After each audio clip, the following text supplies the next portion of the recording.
আনন্দের দিন, গর্বের দিন যে আজকের এই জুলাই জাদুঘর, স্মৃতি জাদুঘর উদ্বোধন করলেন মাননীয় প্রধানমন্ত্রী দেশনায়ক তারেক রহমান। এটি বাংলাদেশের জন্য মাইল ফলক হিসাবে থাকবে। এই জাদুঘরে দেখবে আর পতিত স্বৈরাচারের কথা মনে করবে, কিন্তু দুঃশাসনের মধ্য দিয়েই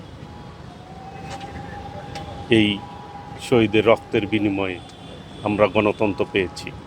সেই গণতন্ত্র যাতে বাংলাদেশে যুগ যুগ ধরে টিকে থাকে, আর যাতে কোনোভাবেই এই দেশের স্বৈরাচারের আবির্ভাব না ঘটে এবং একটি সুন্দর বৈষম্যহীন সমাজ যাতে আমরা সকলে মিলে গড়ে তুলতে সক্ষম হই, এটাই হচ্ছে আজকের দিনে সকলের প্রত্যাশা। এবং সকল শহীদের রক্তের প্রতি আমরা মাগফিরাত কামনা করছি। বিশেষ করে সাবেক প্রধানমন্ত্রী মরহুমা দেশনেত্রী বেগম খালেদা জিয়া, যিনি দীর্ঘকাল এই আন্দোলন সংগ্রাম করেছে, অন্যায়ের বিরুদ্ধে কখনোই আপোষ করেন নাই, নিজে নির্যাতন ভোগ করেছেন ফ্যাসিবাদ মুক্ত করার ক্ষেত্রে।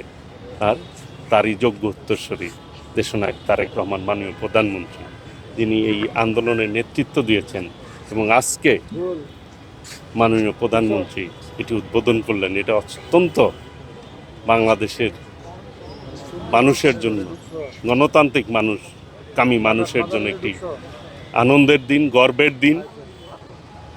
গণতন্ত্র টিকে থাকুক, এটি আমাদের প্রত্যাশা। আজকের এই আন্দোলনের মধ্য দিয়েই ফ্যাসিবাদের বিদায় হয়েছে।